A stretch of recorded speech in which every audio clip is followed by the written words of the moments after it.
Hey there, happy Friday, happy Thanksgiving to all. To try to keep this video on the briefer side as I started to upload a video realizing it's quite lengthy, so we will just highlight the key points. Um, the school asked me to sub in as an EA on Monday, and I did comply, knowing that they were rather desperate to fill the void. I was able to join one of the life skills students to automotive technology and see how that classroom operates and some of the procedures and resources that Mr. Renier uses in the automotive room. On Tuesday, we brought in a professional makeup artist from MAC, and she did a demonstration. Miss Bolton actually requested if I could be the face that we did the demo on, as I'm already in the room, and I had no problem complying, although it was rather interesting to see me with a full face of makeup as my I don't know what you would call it. My video intro image will have my completed look with fake eyelashes and everything. The students really enjoyed it. We gave them a worksheet to fill out with different techniques and tools that the lovely Fiona was using. Fiona was really engaging with the students. I even took an opportunity to ask a few very key questions. What do you do to clean your makeup brushes? How often do you clean them? Um, just little things that I don't know if anyone else would have asked. So that was really great. The students very much enjoyed it. We invited some of our senior students, with the permission of their teacher, to join us, and we had a handful of them join us as well. They were really professional. They stood the whole time. They weren't on their phones. It was great. It was really great. We also did manicure unit with periods 1 and 3. We're working on basic manicures with the grade 10 class in period 1. And period 3, the 11-12s, we're working on gel manicures. And definitely learned a few things. We told the students, if you have completed your homework questions, you are going to be doing part of the hands-on demo today. And if you have not, in period 1, we actually had to break up the class a little bit rather than go to the cafeteria because I still need to be supervised as per the handbook. We went down to student services, used to be called the core, but we took half the group down there to proceed working on the questions. We had a couple students that only needed 2, maybe 3 questions to finish, but because they didn't finish, they joined our group. And then there was one girl who had been absent a couple days, and there was actually, in this particular class, there are 3 young ladies that all have IEPs, and they definitely come with their challenges. It's quite hard to keep them focused on the task at hand. It was a bit. I thought we would get a little bit further with the questions than we did. I certainly worked with them. It was nice having the stronger student that was away kind of work with us collectively. But yeah, it definitely posed some challenges. So main reason for separating the groups is where they would normally sit and work on the questions, we needed those desks as manicure tables. So yeah, so we split them up a little bit, but it worked out well. The students with the IEPs were not the only ones coming with me to student services, and I think that was important.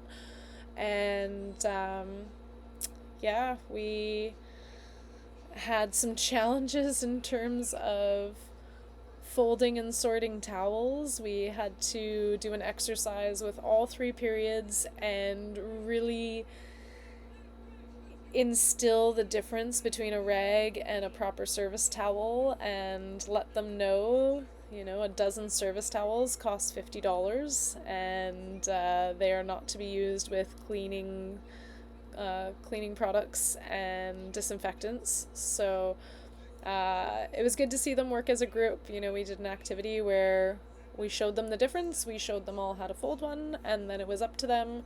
We had taken all the towels off the wall and out of the hampers and the rag bins, and we said, okay, it's up to you to sort them. It's up to you to work as a team to fold them, roll them up, and put them in where they belong. And they did quite good. And we said, if you guys can get this done in a timely fashion, I think we gave them 5 to 10 minutes to complete the task. If you get this done, we can move on. We can do a little bit hands-on. So, always having that hands-on to be able to really entice them to get things done in a timely fashion. I find they're very motivated when they know they're working towards getting some hands-on time. So, absolutely great. One encounter that kind of happened this week, and it was a bit of a learning experience in a sense.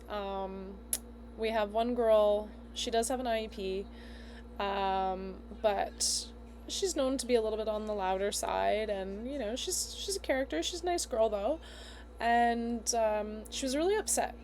She was really, really upset. You could tell that she was crying. She wasn't. She was trying to kind of cry quietly. The way that the stations are all set up in Miss Bolton's room, you don't have a clear eyesight on all of your peers at any given time. The teacher has a good vantage point, but so this particular girl, upset and crying, and when you kind of look at her to give her just a kind look, to maybe just, I don't even know, you just look that way, and she kind of shifts her eyes away to break eye contact, and just kind of still sitting there and upset and kind of sobbing, and I looked to Miss Bolton and I kind of stated, like, what do you think's going on there?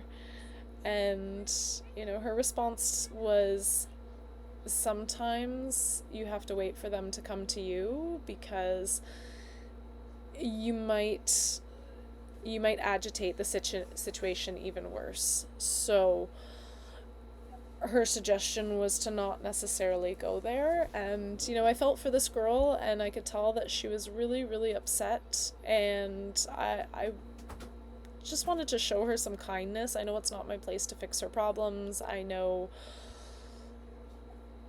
it was just kind of hard to see that. And so what I did is I took a little post-it out of Miss Bolton's room. Yep, go ahead. I took a little post-it out of Miss Bolton's desk, and I just wrote on the post-it, I really hope today gets better. Deep breaths always help, with a little smiley face. Something quite simple. Something about, I hope your day gets better, and to take a deep breath, and a little smiley face. And I just kind of showed it to Miss Bolton, and I was like, do you think this is okay?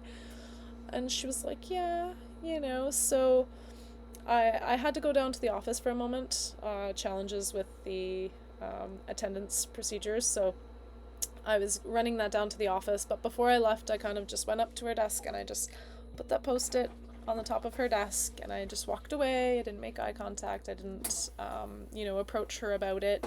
But it was just kind of a little memo to her, like, I see you, and I hope everything's okay. And when I got back to class, she'd collected herself a little bit, so maybe those deep breaths had worked. And, the following day, I noticed that the little post-it was in the back of her phone case, and when she came in, she's like, Miss, I'm in a better mood today. I'm having a better day today. And that was really special. I said to her, it's a great day to have a great day. And I don't know what was going on with her. I hope that it was something just kind of small and temporary, but it was pulls on your heartstrings a little bit, right? And again, I know it's not my place. I am not a CYW, but I can only hope the best for the students, and I hope that just that little nugget of kindness was enough to maybe shift her day into a better outcome. So that's probably it for my week. Camping with the family at a friend's property for the long weekend. So happy Thanksgiving to all, and I will see you guys soon.